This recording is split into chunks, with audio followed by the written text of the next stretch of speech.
Godmorgen, og velkommen til Gør det selv Quick Guide.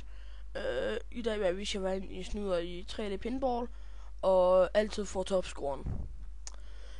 I går ind i pinball, starter et spil, og skriver Hidden Test. H-I-D-D-E-N mellemrum T-E-S-T. Og det er det. Klikker I på den, og så skal I gerne kunne løfte den. Bare løfte den lige hen, hvor I vil. Så hvis du lige vil have den her op, lige løfte den udenom her. Ned. Ned. Ned. Så der. Har vi det. Ui, ui.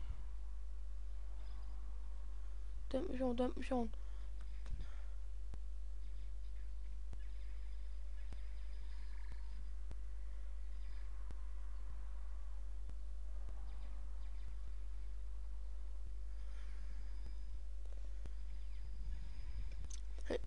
Det er ikke en særlig høj score. Men hvis du trykker på R, så stiger din rank. R stiger. R stiger. R stiger. R stiger.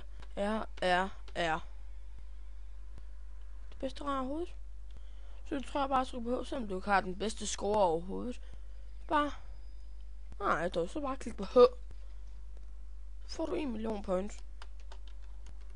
Indtast dit navn, og så okay. Så har du altid highscoren.